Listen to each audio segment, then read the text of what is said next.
Good day mga master. So may multi-cab tayo, wagon, transformer. So problema nito ay nagsakyod-sakyod yung kalagayan at nakailaw itong check engine light. So ngayon try nating paandarin.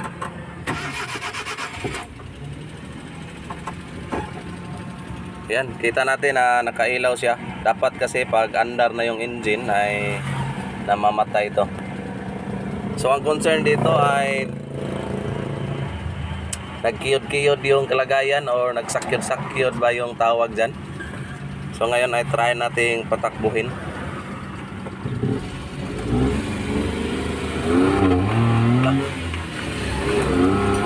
Yaaway.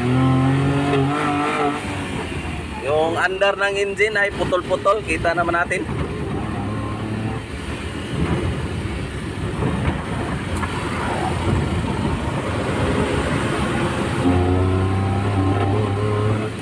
Parang malulunod siya mga master pag naka-accelerate tayo sa high RPM.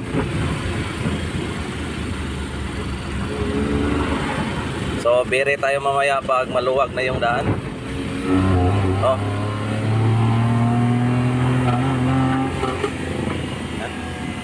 Dinig nyo naman na parang natukan yung engine. Parang mag-shut off siya. So may problema talaga to kasi dito pa lang ay sinasabi na ng sasakyan na may problema yung engine. So bitin natin, no? Para pinipigilan niya yung power.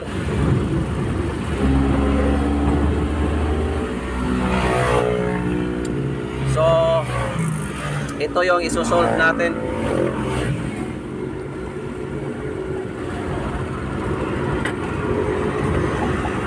Okay, alam na this. So balik muna tayo sa shop. So power tayo ulit.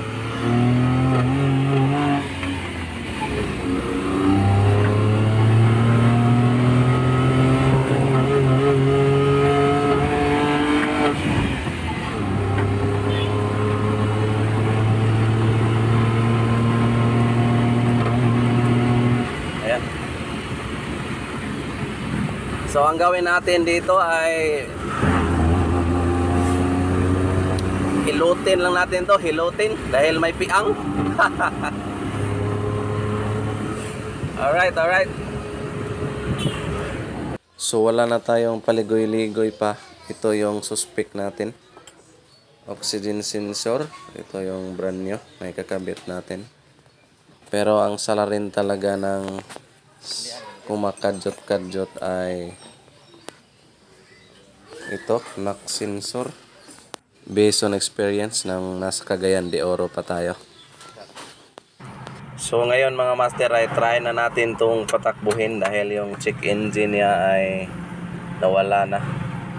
So hinilot lang natin yung piang. Yan, oh. So kita natin na wala na yung check engine. So ngayon, try na natin itong patakbuhin kung mawala ba yung kadjot-kadjot niya or kiyod-kiyod ba yung tawag.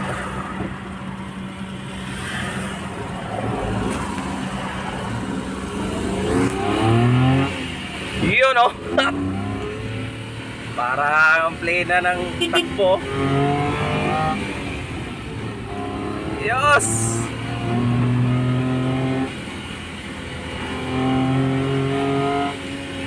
Yun! Kuha! Nagkatsamba na punta niya. Ay!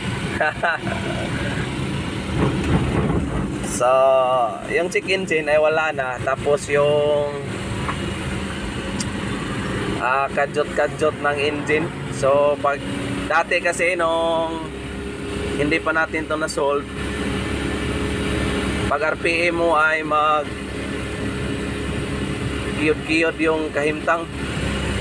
Pero ngayon ay play na. So bibiri tayo sa unahan kasi medyo traffic pa dito. So shout out nga pala sa 244 sa solidong sumusuporta sa YouTube channel natin. Maraming salamat mga master. At sa mga bagong bumisita, siyempre welcome po kayong lahat. At huwag niyong kalimutan subscribe yung channel natin kung bumisita ka. So maraming salamat sa inyo.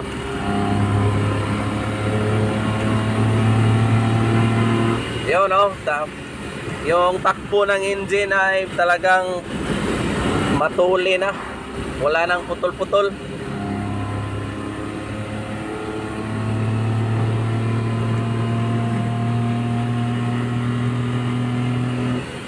Iyan, ayos.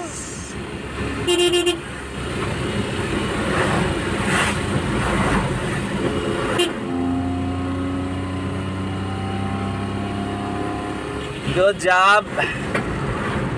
So, balik na tayo.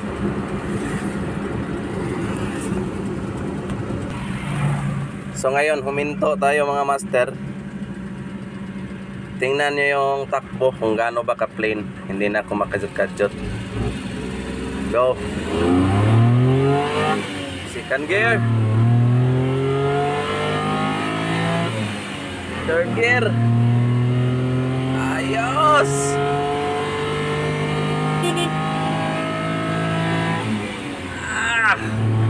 Wala na talaga yung putol-putol.